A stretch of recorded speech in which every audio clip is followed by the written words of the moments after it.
Good afternoon and a really warm welcome to the third in our current series of mental health workouts. We do hope to bring you some more in the future because this has been overwhelmingly popular, and thank you so much for joining us again today in such large numbers. We're really grateful. No pressure, Harriet. So you don't need me to tell you how a webinar works, but just to say this is a half-an-hour session.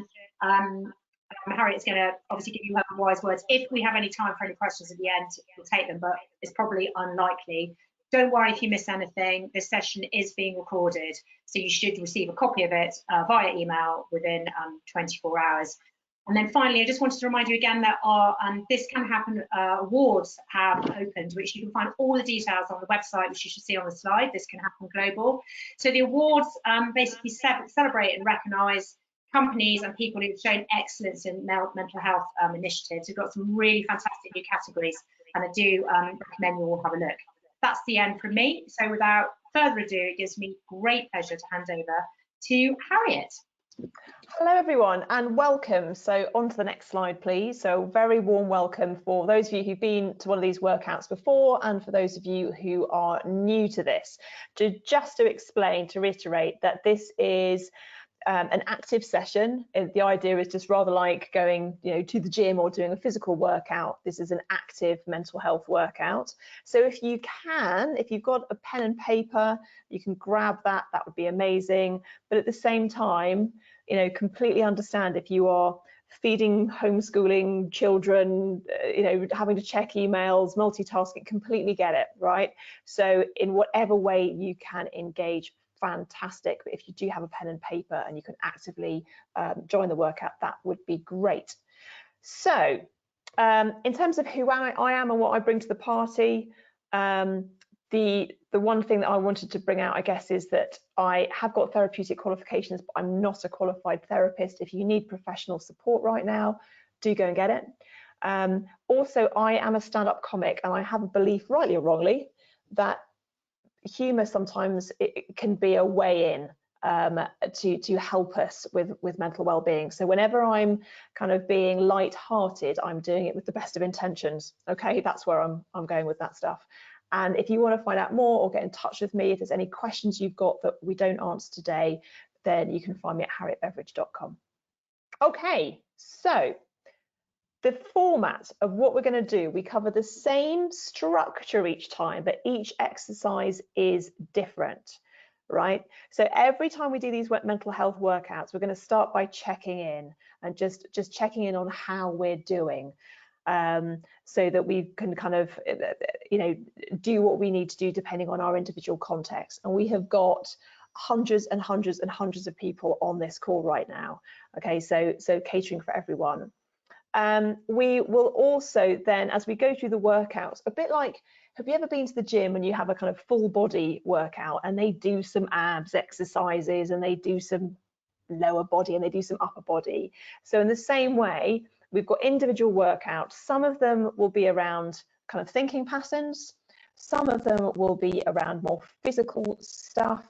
So again, we're working those different, the framework's the same as the last couple of sessions, but the exercises themselves are very different.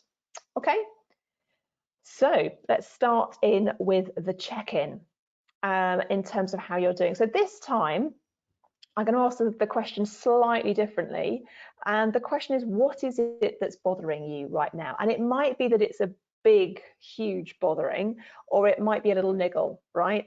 So I'm just interested, if you had to choose one of these categories, which one is bothering you most right now? Is it about work? So it could be that, too much, too little work, trying to find a job or maxed out at work. Is it around relationships, perhaps? You've got a significant other or not. Perhaps it's around family tensions. Perhaps it's around loneliness. Is it around health? And that could be COVID related that's worrying you, or it could be around all kinds of other physical or mental health kind of conditions.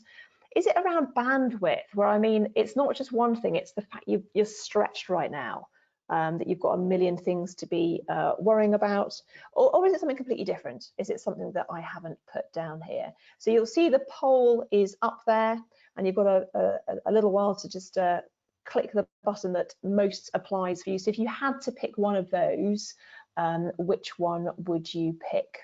Okay, which one would you pick as kind of what's most bothering you right now? So let us know when the poll is closed, Susie. Okay, I'm just going to give it a couple of seconds. We've got a few more people who might want to vote. Okay, here we go. Okay, interesting. So works at the top with 31, and then the second one is around bandwidth. And it's interesting, a lot of the sessions that I've been doing recently, it's that kind of juggling at the moment that people seem to be finding really, really tricky. And then relationships and health are kind of similar, and then other is 11%. So just noticing sometimes what it is that's bothering us is a useful way of kind of just checking in and kind of going, where am I at right now? Where's my head at right now? Before we get into any kind of, mental health workouts, as it were. So on to the next slide, just as a reminder, for those of you, if you're feeling in crisis right now, okay, this workout is more of a kind of general mental health workout. So if you are feeling in crisis right now, go and get the support that you need. And there are a couple of recommendations. If you can see the slide, there's one that's Mental Health UK, the Samaritans, and also in North America, the National Alliance on Mental Illness. So they've got some fabulous resources, all three of those sites. So do go and get the help that you need. So moving into the actual workout for today. So the first one we're going to do is unleashing your dopamine. This is now every time we do these workouts, we do something physical. And I am a broken record that the more that the research that I do, the more that exercise or movement seems to be a game changer. And that was a real distinction for me this week, was that terminology can sometimes be a barrier for us, that the term exercise for many of us conjures up images of, kind of drill sergeant, boring, willpower, whereas movement could be anything, right? Movement could be dancing, movement could be jiggling around whilst doing the washing up. It's any kind of activity, and certainly for me it implies something that's a bit more joyful, right? So very, very simply, what we're going to do today is just a very quick workout. So on to the next slide. I'm no physical instructor. I've been given these by Jess here as our kind of physical guru. Now, many of you wrote in last time saying, I can't move from the desk that I'm in at the moment. How can I do some exercises that when I'm stuck at my desk? So here's a really simple way of kind of oiling the creaky joints, as it were, that can get stuck when we're sitting down for long periods of time.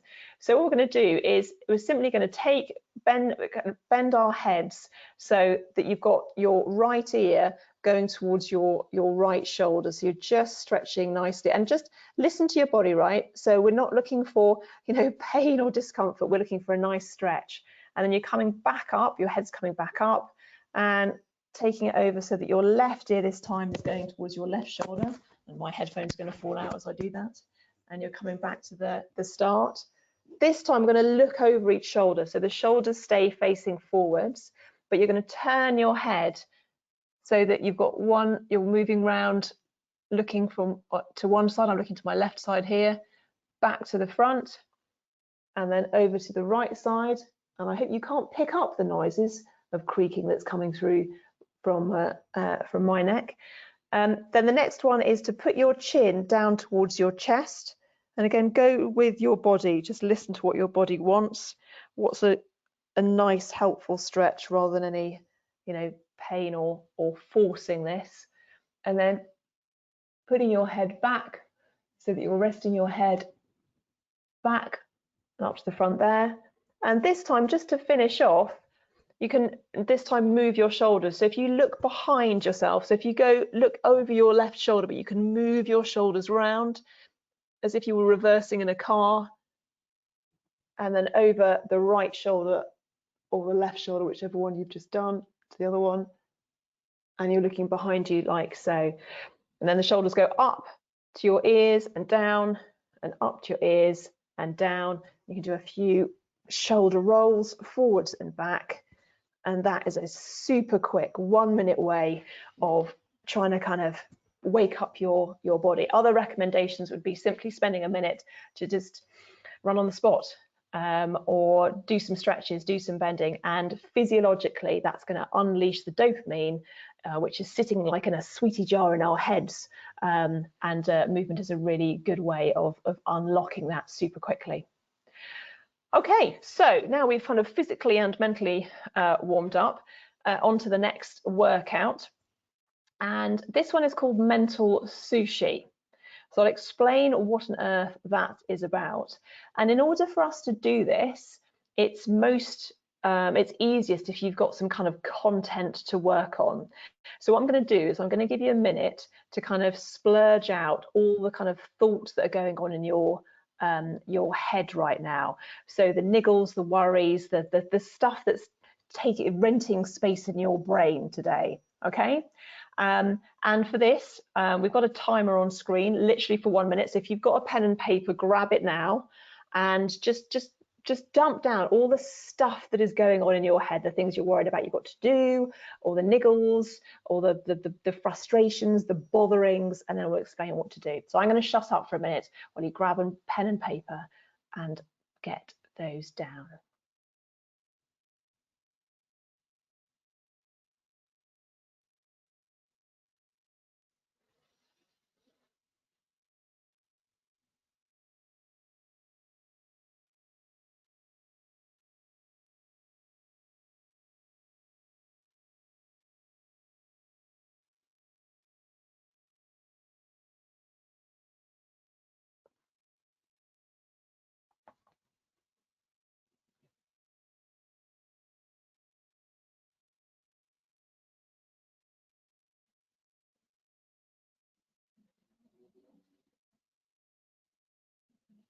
Okay, a few more seconds, just what's going on in your head this morning, today, this afternoon, what's taking up space, irritations, niggles, worries, just thoughts. Okay, so you've got some stuff there to work on. And what the mental sushi technique is around, in previous mental health workouts, we've talked about the kind of content that we're thinking of. And we talked about saying thank you to Trevor, thank you for the thought coming up, kind of having an acceptance of the thought. We've also looked at the language we use around thinking. So sometimes the language we use can get us thinking in a particular way. Today I want to talk about the relationship that we've got with our thoughts. And it's funny how thoughts can feel like they're us. They can feel like they're just me. Whereas if we change our relationship to them, we can get some traction, we can get some movement. So on the next slide, I'll explain what I mean using the power of a metaphor. And the metaphor we're going to use is sushi on a conveyor belt. So I don't know if you've ever been to one of those restaurants, restaurants like Yo Sushi, etc., where you literally, the meals are on plates and they're on a little conveyor belt that goes round. And I remember quite a few years ago sitting at Paddington Station in London waiting for a train, and they've got one of these restaurants there, and I was there with the kids and we were watching, in amusement at these plates going round, and the kids were quite small and they were going, look at that red one keeps going round and no one's picking it up, like I wonder what it is, and that must be a yucky plate, or look, the yellow ones are really popular. So in the same way that you might be at a restaurant and make the decision, do I want to pick this plate up or not? In the same way, our thoughts are a bit like mental sushi. So what we're going to play with here is just having that distance of, rather than like, oh, this thought is me, it's my brain is giving me the thought that ... rather like a thought, a plate going round on a conveyor belt. It then becomes, it gives us some flexibility, some traction, some choice around whether we want to kind of pick up that plate, as it were, and do something about it, or whether we just wave it by. And sometimes our brain continues to give us the same thought, bless it, love it, squeeze it, rather like that red plate that my children were laughing at, going, why is this yucky plate coming around again and again? So we're just going to spend a minute and just notice, of the thoughts that you've written down in the 1 minute splurge, if you say to yourself, my brain is giving me the thought that ... I'd just like you to notice how that changes the power the thought has over you, or your relationship to the thought. Okay, so I'm going to put another timer on for a minute, just with that list of stuff that you put down before, your splurge. Then have a play around with that phrase, my brain is giving me the thought that ... and just notice what happens. So I'll shut up for the next few while.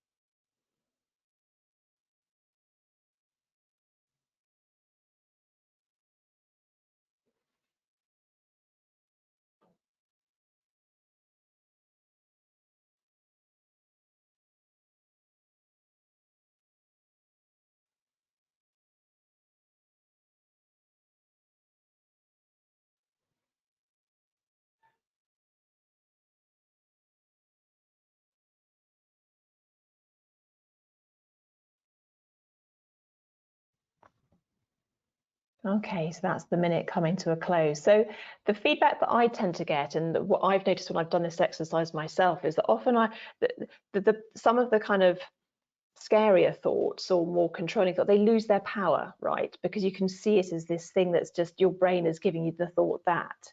And also it helps me to connect with the transient nature of thoughts, whereas sometimes they can feel permanent. And also I find it something kind of reassuring about the kind of thought of my brain's giving me the thought, in the same way that my tummy might tell me that it's full, or that my kidney's job is to do a certain activity. My brain is just giving me thoughts. That's just kind of what happens. And if you want to find out more about this, I certainly got this technique from compassion focused therapy, so I thoroughly recommend it. Another more playful way of looking at this technique is on the next slide. The thought has just popped into my brain that. So I don't know if you've ever seen this glorious photo of the photobombing seal. So this is one that, to add a kind of, playful flavour to this, that this kind of thought has just popped into my head in the same way that a seal might photobomb into a photo of penguins. And again, that can kind of help us change our relation to a thought that's just popped into our head. So on to the next workout. And this one is all about exhaling. So onto the next slide. I think the whole breathing thing is really interesting, because certainly, I'll be really honest, when I came across breathing, it was presented to me in a very kind of like cheesy way. And it's only recently that I've discovered the strong scientific evidence around how our vagus nerve, love the phrase vagus nerve, it sounds like Las Vegas, spelt differently, completely different thing, is in charge of our rest and digest, our parasympathetic nervous system. So if we want to move from kind of fear and anxiety into kind of calm and that kind of rest and digest process, then literally physiologically breathing seems to have an impact on the neurology that does that. Now, a lot of people get into a right pickle about kind of controlling breathing, myself included. And right now, out there with health issues and so on, breathing is quite a kind of emotive topic, right? So to really, really simplify it down, if we're looking for, and the research suggests that 6 breaths a minute is a kind of magic number around moving towards that parasympathetic nervous system. And there are various kind of patterns around, for example, breathing in for 4, holding for 4, exhaling for 8. But if you want to really, really simplify it, a really simple way in is just to focus on the out breath, and kind of the in breath will take care of itself. So that's all we're going to do, is we're going to focus on exhaling, focus on the out breath. And your goal is simply to make it as slow and relaxed as possible, right? And a couple of clues is if you put your hand on your tummy, on your diaphragm, because when we're anxious, we tend to kind of sort of breathe from the top half of our lungs. So we're looking at belly breathing. My kids were taught, imagine if you were lying down and you had a teddy bear balanced on your tummy, and you were imagining that teddy bear going up and down, which I think is a lovely visual clue. So we're literally going to breathe in, and then as we breathe out, we're going to do it for as long as we can, yeah, and we'll see our hand move up and down on our belly as we do so. So I'm not gonna count, I'm not gonna do anything. I'm just gonna focus on the out breath. The in breath will take care of itself, and we're gonna do that for 1 minute, and just notice, you know, how you feel at the end of the minute. So if we get the blue timer again going, and just as you breathe in, notice your hand moving out as your belly sort of fills up with breath, and then just enjoy that out breath. And if you can, breathe out through your nose, and just make it as slow and deliberate and calm as you can.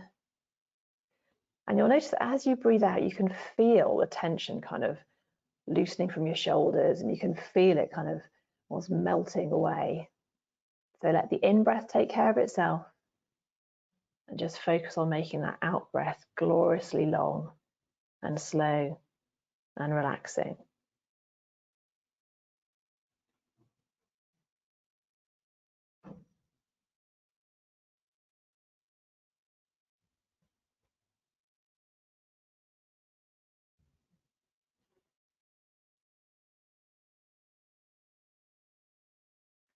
And even just 1 minute of slowing down our breathing, of focusing on that out breath, can have a dramatic impact on our slowing our heart rate and changing our physiology.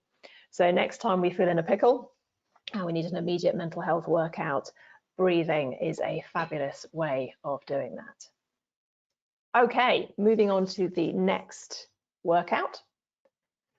That's the last one that we'll have. This is called Pave the Way. So let me explain. On the next slide, you'll see a picture, and one of my kids is doing, they're looking at the Romans, and they were doing mosaics. And I don't know why, but I love mosaics. The kind of the fascination of these amazing, beautiful pictures. This is, I think, from the floor of a Roman villa, and it's got these beautiful pictures and patterns, and it's all made up of tiny little blocks, tiny little inconsequential blocks. And often those blocks were kind of rubbish stone. You know, obviously in king's palaces and so on, sometimes they had particular colors, but often they were, you know, they were uneven bits, teeny tiny bits that were sort of inconsequential. So the technique here that we're going to talk about is sometimes when we're looking into the future and things can feel very, very overwhelming, and especially right now there are so many uncertainties that can kind of prey on our mental health and our well-being, that we're constantly thinking, what if, and I can't cope with that, or, you know, can I possibly weather that storm that's coming up? And one really powerful way of building our resilience is to remind ourselves of all of the little paving stones, all the little tiny tiles that we've got in our experience that we've probably forgotten about, because in and of themselves they seem really tiny, but you add them together and they can kind of pave the way and show us that if we've achieved and weathered that storm in the past, then my goodness, we can you know, cope with whatever uncertainties are happening in the future. So on the next slide, I'm going to give you some examples, and again, grab your pen and paper. Let's do this actively as we go. So if you look back into your distant past, for example, I bet there will be little mosaic pieces, little stones around things that you either achieved or experiences you went through a long time ago, where if you did that, then, you know, surely you can manage going forward. Surely you've got the resilience to be able to kind of to flourish going forwards. So examples for me might be, you know, moving from junior school to senior school. You know, we forget that it's a little brick, but, you know, that was a big deal, right? Or leaving school, getting our first job. Perhaps there was a particular subject at school that you found really tricky, but you weathered that storm. Perhaps there was an experience a long time ago, whether it was a kind of, you know, qualification you got, or an award you got, or maybe it was more around an experience you went through, you know, that particularly difficult episode when you went traveling, or that particularly challenging relationship that you managed to weather that storm. So there's all kinds of things from our distant past that we forget, that we take for granted, you know, watching my kids learn to read and write and ride a bicycle, or the first time they went to the shop by themselves. So all of those are little bricks where, you know, if we've done that, then surely in the future we can make another change, and we can step up again. If you think more recently over the last year, my goodness, you know, over 2020, all of us have had, I mean, all different experiences, but you know, how we've managed to weather 2020. You know, if we've got as far as this, then surely we can manage 2021. If you think about all the changes you had to put in place, all of the changes to habits, and all of the uncertainties that we've dealt with, if we can handle that, then we can handle things going forward. And if you think about this month and this week, there are probably things where there are things in progress, right? So it could be that rather than, oh, I've achieved X or I've done Y, you know, the fact that I did that one habit last week, or I did that one thing today, and if I multiplied that, then I could have lots of little mosaic pieces to pave the way going forward. And another, I mean, this list isn't exhaustive. You can also, I hesitate to mention other people as role models, because sometimes I find that really off-putting. Sometimes we can look at other people and it's kind of dispiriting, thinking, oh my goodness, they've done that and I should do more. So that's not what I'm talking about. But sometimes when there's someone who's just kind of one step ahead of us, that can be really encouraging to think, well, if they've done that, then surely I can. So, you know, whether it's that, you know, elderly relative that we've got, we think, well, if they've, you know, achieved what they have, then why can't we? Or perhaps it's you know, our kids, that if they've done their Spanish vocab homework, then surely I can cope with this tricky thing at work. Sometimes it's around metaphors. So I find metaphors really powerful little mosaic bricks to help me think in a kind of left field way. So for example, one of my favourites at the moment is thinking about toads and frogs who were once tadpoles, or butterflies who were once caterpillars, and that sense of it's the same animal, but they've changed one heck of a lot. So I might feel like a kind of wiggly tadpole right now on this particular skill or this particular project that I'm working on, but you know, I can transform in the same way. And one thing you might like to do is physically think about where could you put a mosaic up. You could, you know, have a wall, as it were, a mosaic on the wall, get some post-it notes and just remind yourself of all the stuff that if I've done this, then I can, what can I achieve in the future? It's something you can do collectively as a team or as a family as well. Gosh, if we managed to do all those things last year, then surely we can achieve these things going forward. So building your own mosaic, paving your pavement going forwards is another technique. So just to bring this all to a close, we've done a number of workouts. Once again, I'm a huge believer in the physical and the mental. So whether it's breathing, whether it's the stretching, whether it's the movement, you know, to make sure that we are kind of releasing the hormones and accessing the sympathetic nervous system that's going to help us. And also in terms of thinking patterns, whether it's what we're thinking, but you know, today we played around with that relationship between ourselves and our thoughts, and kind of getting a little bit of balance back, you know, rather than they are us, that it's just sushi going along on a conveyor belt. So in terms of more resources, there are some fabulous resources on the This Can Happen global website. There's lots of recordings of webinars and so on that you can access for free. Mental Health UK is one of our partner organisations. You've got the website address there on the slide, and I'm at harrietbeveridge.com. And over to you, Susie, around the next, it looks like the next mental health webinar is specifically around mental health ambassadors and first aiders. So thank you for your time, and I'll hand back over to Susie. Yeah, thank you so much, Harriet. That was absolutely fantastic. And thank you all for joining us today in such large numbers. As we say, it means a lot, and it's great that so many of you got involved. Yeah, so if you, on this screen, you'll see our website and all the resources and our next webinar, as you say, for mental first aiders. And then finally, just to say, don't worry if you missed any of that. You will receive an email in the next 24 hours with a recording of the webinar as you've experienced it today. And then finally, I promise I am going now. But when I close the webinar, a very short questionnaire will pop up. It's really helpful to us to get your feedback, because we really value what you have to say.